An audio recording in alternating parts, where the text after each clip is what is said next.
नमस्कार। महाभारत में द्रौपदी के स्वयंवर के लिए राजा द्रुपद ने एक इम्पॉसिबल सा टास्क रखा था। करना ये था, सबसे बड़े तो एक बड़े से धनुष्य को सज्ज करना था, फिर आपको बैलेंस बना के रखना है, फिर आपको नीचे पानी में देखना है और ऊपर जो टारगेट है उसका लक्ष्य भेद आपको करना था। जब धृष्टद्युम्न ने इस टारगेट के बारे में बात की तब बहुत सारे लोगों ने यह समझ के कि यह टारगेट पॉसिबल ही नहीं है, यह इम्पॉसिबल टारगेट है, बहुत सारे लोगों ने हार मान ली। और हुआ यूँ कि कोई भी व्यक्ति उस टारगेट को अचीव करने के लिए प्रयत्नशील भी नहीं हुआ, प्रवृत्तिशील भी नहीं हुआ। तब वहाँ पर जितने उपस्थित थे राजा, उन सबको ललकारा गया। जब कोई खड़ा नहीं हुआ तब ये कहा गया कि अब अगर राजा नहीं कर सकते तो यहाँ पर कोई भी उपस्थित हो और अगर वो टारगेट को लक्ष्य भेद करना चाहे तो वो कर सकता है। जब कोई नहीं उठा तब एक ब्राह्मण उठा, और जब ब्राह्मण उठा और वो लक्ष्य भेद के लिए जा रहा था तब बहुत सारे ब्राह्मणों ने उस ब्राह्मण को रोका और कहा कि जब बड़े बड़े राजा महाराजा ये नहीं कर पाए, ये लोग सोच भी नहीं सके कि हम ये कर सकते हैं, तो तू तो ब्राह्मण है, तू वहाँ मत जा, तू वहाँ जाएगा लक्ष्य भेद तो बहुत दूर की बात है, तू धनुष्य की पणछ भी नहीं चढ़ा पाएगा।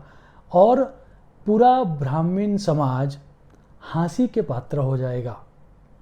तब बहुत सारे संवाद आते हैं जो ब्राह्मण के द्वारा कहे जाते हैं। जैसा कि हम सबको पता है कि वो जो ब्राह्मण था वह अर्जुन था, और बहुत सारी जगहों पर स्वयं व्यास जी के द्वारा भी महाभारत में ये कहा गया है कि वो जो ब्राह्मण था, अर्जुन जो ब्राह्मण था, उसकी मनोदशा क्या थी। और उड़िया महाभारत में और इवन दक्षिण के जो महाभारत है वहाँ पर तो अर्जुन के द्वारा एक श्लोक भी दिया गया है।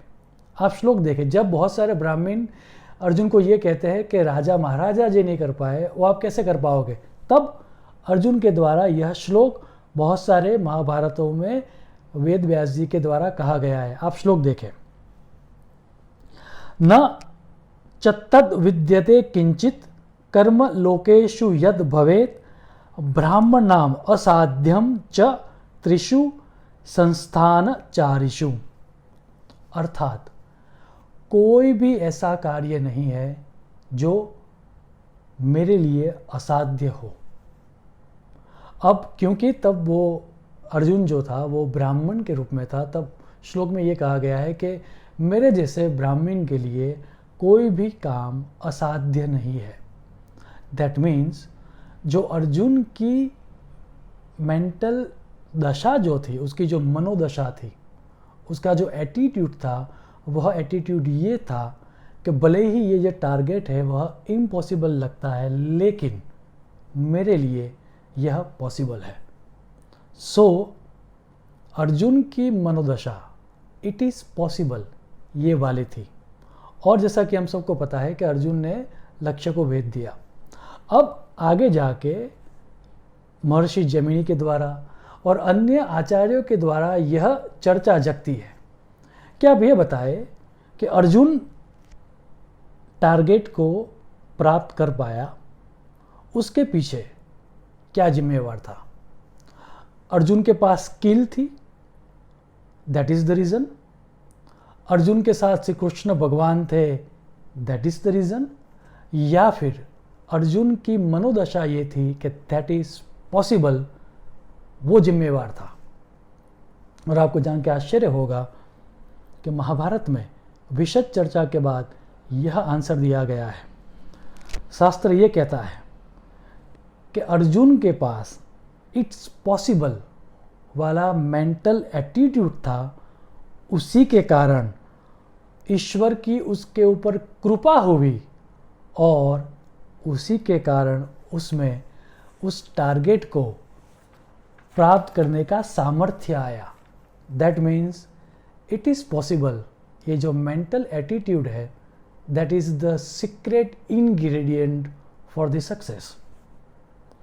अब स्टोरी सुनने के बाद हम सब के दिमाग में यह प्रश्न आएगा कि वो तो महाभारत का समय था, वो अर्जुन था, उसके बाद श्री कृष्ण भगवान थे, उसके पास सामर्थ्य था।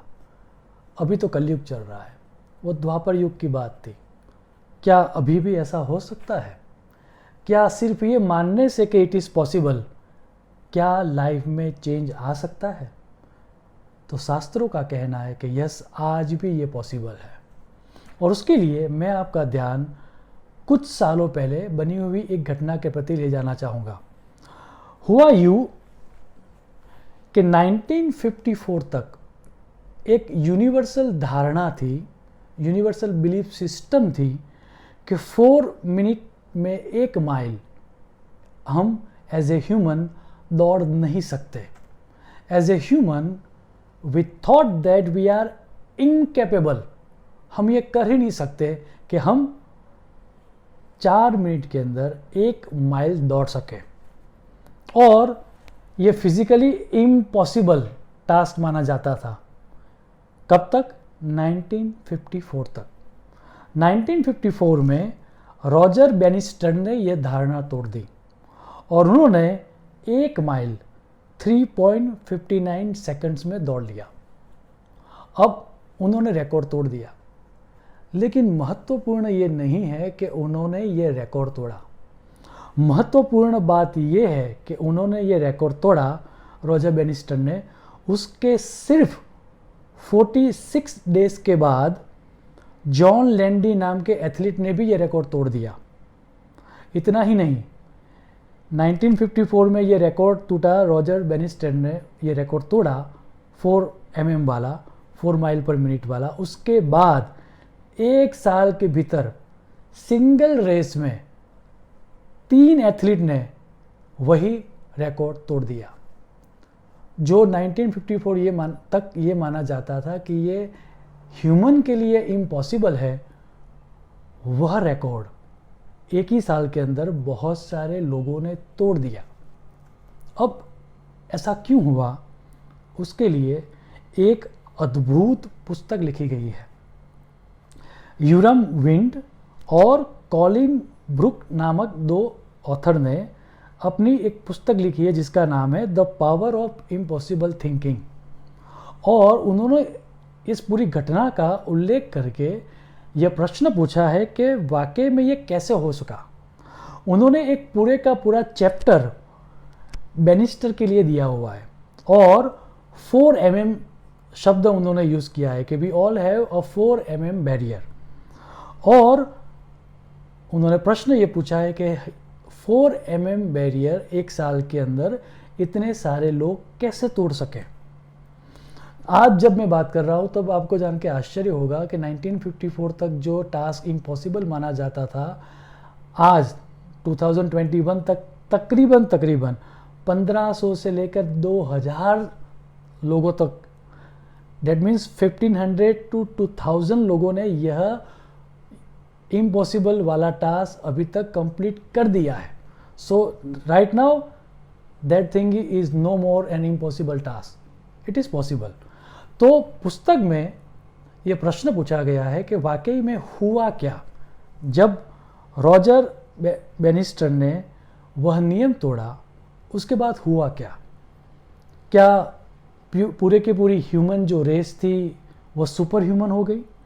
क्या हमने किसी नई तरह के शूज़ का आविष्कार किया या ट्रेनिंग की मेथड बदल गई?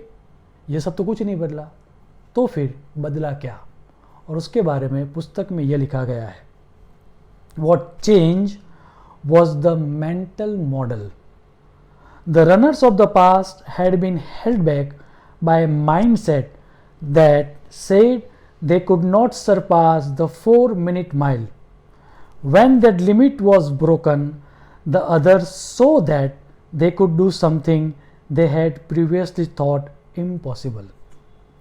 अर्थात जो बदला वह विचार बदला। जो पहले माना जाता था कि पॉसिबल ही नहीं है, हम सब के अंदर एक थॉट आ गया कि यह पॉसिबल है। और सिर्फ एक थॉट के कारण आज 1500 से लेकर 2000 लोगों तक ने वह नियम ऑलरेडी तोड़ दिया है। फ्रेंड्स, हम सब के पास हमारे 4 mm बैरियर्स होते हैं। किसी को लगता है कि उसकी हेल्थ के बारे में कुछ नहीं किया जा सकता, ये जो डिसीज़ हो चुका है वह नहीं जा सकता। किसी को लगता है कि ये ओबेसिटी जो आ चुकी है वह नहीं जा सकती। किसी को लगता है अपनी वेल्थ के बारे में किसी के 4 mm बैरियर है, दैट मीन्स मैं इससे ज़्यादा पैसा नहीं कमा सकता चाहे कितना ही कर लूँ। किसी को अपनी रिलेशनशिप के लिए 4 mm का बैरियर है कि इससे ज़्यादा अच्छी अब रिलेशनशिप नहीं हो सकती, या मैंने बहुत ट्राई कर लिया लेकिन अब इस रिलेशनशिप के लिए कुछ नहीं किया जा सकता। किसी को अपने कैरियर के लिए 4 mm बैरियर है, या किसी को अपनी स्टडीज़ के लिए 4 mm बैरियर है। सो हम सब के पास अपने ये है 4 mm बैरियर है। हम सबको किसी न किसी सब्जेक्ट में या किसी न किसी क्षेत्र में लगता है कि ये नहीं हो सकता, यह इम्पॉसिबल है। सो फ्रेंड्स, महाभारत की अर्जुन की वो मनोदशा को आपके सामने ला के मैं कहना चाहूँगा कि सिर्फ एक थॉट कि यह पॉसिबल है, इतना सोचने से ही पूरे की पूरी घटना चेंज हो जाती है। जैसा कि रॉजर बेनिस्टर ने एक दफ़े वह 4 mm बैरियर क्रॉस कर लिया, उसके बाद बहुत सारे लोगों ने वह 4 mm बैरियर क्रॉस कर लिया, क्योंकि एक थॉट आ गया कि वह पॉसिबल है। हमारे जो भी 4 mm बैरियर हो, हम सबको भी जब हम उस बैरियर के बारे में सोचते हैं, जब हम सोचते हैं कि ये नहीं हो सकता, यह इम्पॉसिबल सा टास्क है, तब याद रहे कि हमें जो चाहिए वह किसी न किसी के पास अभी राइट नाउ एग्जिस्टेंस में है ही।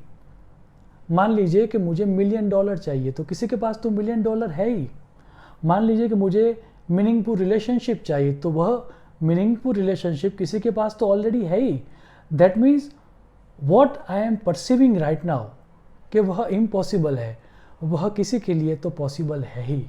और याद रहे, अगर वह किसी एक के लिए पॉसिबल है तो हम सब के लिए पॉसिबल है।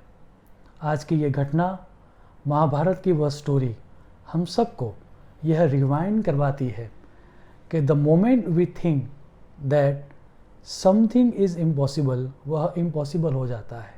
लेकिन जैसे ही हमको लगता है कि that is possible, then impossible जो स्पेलिंग है वह स्पेलिंग खुद ही हमको बताता है I am possible. So next time आपके जीवन में जो भी आपका इम्पॉसिबल वाला टास्क हो, जो भी आपका 4 mm बैरियर हो, जब उसके बारे में आप सोचो, तब महाभारत की इस घटना के बारे में सोचना कि सिर्फ इतना सोचने say that it is possible, पूरे का पूरा डायमेंशन चेंज हो जाता है। और जैसे ही हमारी मनोदशा इट इज़ पॉसिबल उसमें आती है, ईश्वर की कृपा प्राप्त होती है और हमारे अंदर उसका सामर्थ्य आ जाता है। सो 4 mm बैरियर के सामने हमें याद रखना है, इट इज़ पॉसिबल। शुभम भवतु। प्रणाम।